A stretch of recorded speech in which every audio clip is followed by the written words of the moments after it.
নমস্কাৰ আপোনালোক সকলোকে পুনৰবাৰ স্বাগতম নজমাই মছজিদ বন্ধুসকল বলগতে চামক আজি সন্ধিয়াৰ 7টা গুৰুত্বপূৰ্ণ খবৰ। প্ৰথমটো খবৰ, গৃহ বিভাগৰ দায়িত্বত থকা মুখ্যমন্ত্ৰী হিমন্ত বিশ্ব শৰ্মাই ৰাজ্যৰ আইন শৃংখলা চম্বলাত চৰম ব্যৰ্থ হৈছে।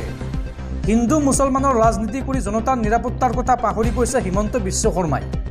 গৃহমন্ত্ৰী আৰু মুখ্যমন্ত্ৰী হিচাপে হিমন্ত বিশ্ব শৰ্মাৰ পদত্যাগৰ দাবী বিধায়ক অখিল গগৈৰ। পদত্যাগ কৰিব নেকি মুখ্যমন্ত্ৰী ডক্টৰ হিমন্ত বিশ্ব শৰ্মাই?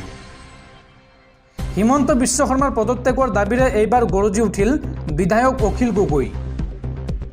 গৃহ বিভাগৰ দায়িত্বত থকা হিমন্ত বিশ্ব শৰ্মাই ৰাজ্যৰ আইন শৃংখলা চম্বলাত চৰম ব্যৰ্থ হৈছে।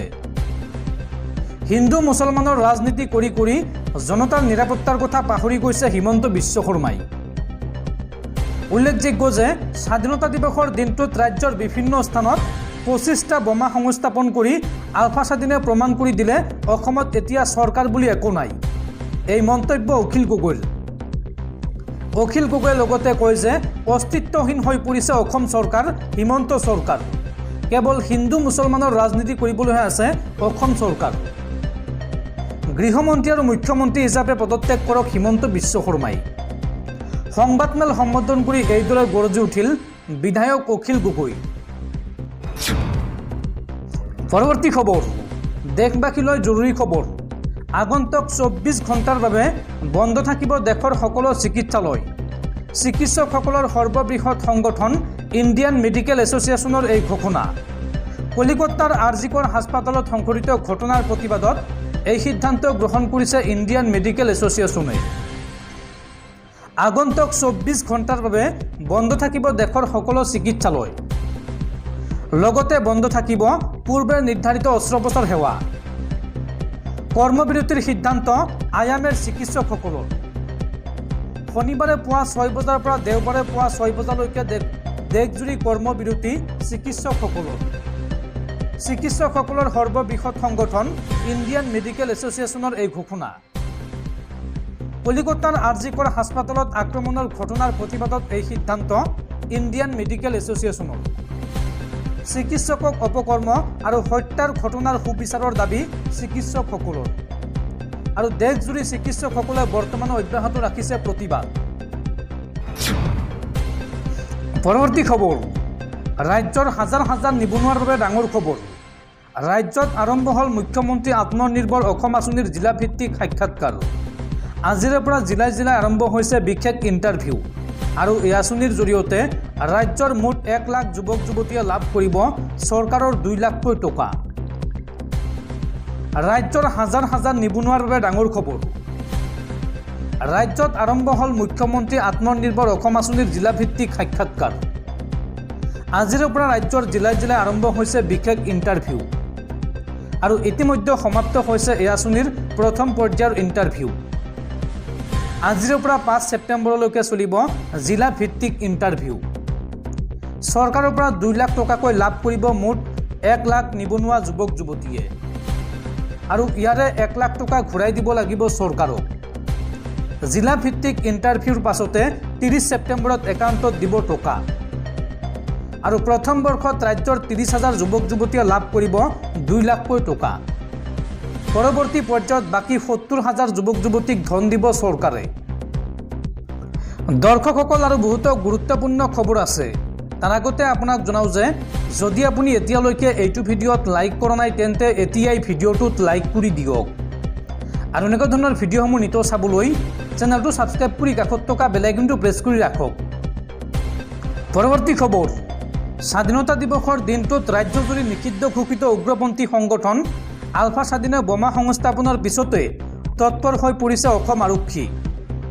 আৰু তাৰ পিছতে পানীতোলাস্থিত অনুপ চেতিয়াৰ বাসগৃহত আৰক্ষীৰ অভিযান। অনুপ চেতিয়াৰ লগতে 19 জনকৈ প্ৰাক্তন আলফা নেতাক তলব অসম আৰক্ষীৰ। ধিং বটদ্ৰৱা জাজুৰীৰ 19 জনকৈ প্ৰাক্তন আলফা নেতাক তলব আৰক্ষীৰ। কেইবাজনৰ প্ৰাক্তন আলফা নেতাক তলব কৰি সোধা পোছা অব্যাহত ৰাখিছে অসম আৰক্ষীয়ে। পৰৱৰ্তী খবৰ, সাৱধান বিশ্ববাসী।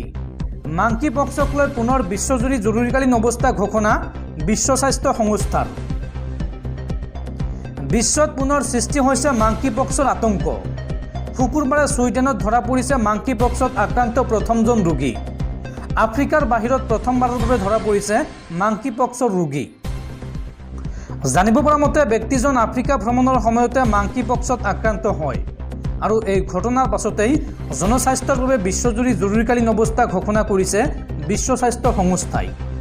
উল্লেখযোগ্য যে এই ভাইৰাছ চুবুৰীয়া দেশসমূহলৈও বিয়পি পৰিছে। 2 বছৰৰ ভিতৰত দ্বিতীয়বাৰৰ বাবে মাংকি পক্সক লৈ বিশ্বব্যাপী জৰুৰীকালীন অৱস্থা হিচাপে ঘোষণা কৰা হৈছে। বিশ্ব স্বাস্থ্য সংস্থাৰ তথ্য অনুসৰি 2022 চনৰ পৰা 116খন দেশত মাংকি পক্সত প্ৰায় 99,176 জন লোক আক্ৰান্ত হোৱাৰ বিপৰীতে 208 জন লোকৰ মৃত্যু হৈছে। পৰৱৰ্তী খবৰ, আন এক বৃহৎ সফলতা ভাৰতীয় মহাকাশ গৱেষণা সংস্থা চমুকৈ ইছৰোৰ। ইছৰোৱে এইবাৰ মহাকাশলৈ প্ৰেৰণ কৰিলে বিশেষ ছেটেলাইট। SSLV-D3 ৰকেটে মহাকাশলৈ কঢ়িয়াই নিলে 2টাকৈ ছেটেলাইট আৰু এই ছেটেলাইটৰ জৰিয়তে এতিয়াৰ পৰা সম্ভৱ হ'ব প্ৰাকৃতিক দুৰ্যোগৰ বিষয়ে আগজাননী দিয়াটো। পৰৱৰ্তী খবৰ, কংগ্ৰেছ নেতা ৰাহুল গান্ধীৰ ভাৰতীয় নাগৰিকত্ব কৰ্তনৰ দাবীৰে এইবাৰ দিল্লী উচ্চ ন্যায়ালয়ৰ কাষ চাপিছে বিজেপি নেতা সুব্ৰমণিয়াম স্বামী। ৰাহুল গান্ধীৰ নাগৰিকত্ব সন্দৰ্ভত দিল্লী উচ্চ ন্যায়ালয়ৰ দ্বাৰস্থ বিজেপি নেতা সুব্ৰমণিয়াম স্বামী। ৰাহুল গান্ধীৰ ভাৰতীয় নাগৰিকত্ব বাতিলৰ দাবী বিজেপি নেতাগৰাকীৰ। সুব্ৰমণিয়াম স্বামীৰ দাবী, ৰাহুল গান্ধীৰ আছে ব্ৰিটেইনৰ নাগৰিকত্ব, যাৰ বাবে ভাৰতৰ নাগৰিকত্ব কৰ্তন কৰিব লাগে ৰাহুল গান্ধীৰ। এই বুলি দাবী জনাই দিল্লী উচ্চ ন্যায়ালয়ৰ দ্বাৰস্থ হৈছে বিজেপি নেতা সুব্ৰমণিয়াম স্বামী। পৰৱৰ্তী খবৰ, নিষিদ্ধ ঘোষিত উগ্ৰপন্থী সংগঠন আলফা স্বাধীনে ৰাজ্যজুৰি সংস্থাপন কৰিছে 25টাকৈ বোমা আৰু এতিয়াও 16টা স্থানত বোমা বিচাৰিয়েই পোৱা নাই অসম আৰক্ষীয়ে। আলফাই তালিকা দিয়াৰ পাছতো মাত্ৰ 9টা স্থানতে বিস্ফোৰক সামগ্ৰী উদ্ধাৰ কৰিবলৈ সক্ষম হৈছে অসম আৰক্ষীয়ে। এতিয়াও ৰাজ্যৰ 16টা স্থানত বোমা বিচাৰিয়েই পোৱা নাই অসম আৰক্ষীয়ে। তালিকা দিয়াৰ পিছতো মাত্ৰ 9টা স্থানতে বিস্ফোৰক সামগ্ৰী উদ্ধাৰ কৰিবলৈ সক্ষম হৈছে।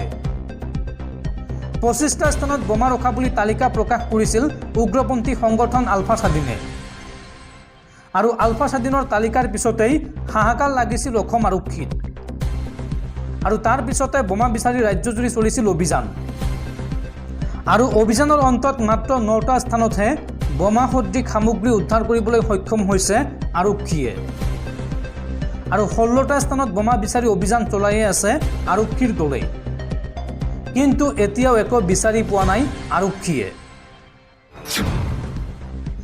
পৰৱৰ্তী খবৰ, শীঘ্ৰেই ভাৰত এৰিব লাগিব পাৰে দেশ এৰি পলায়ন কৰা বাংলাদেশৰ প্ৰাক্তন প্ৰধানমন্ত্ৰী শ্বেখ হাছিনাই।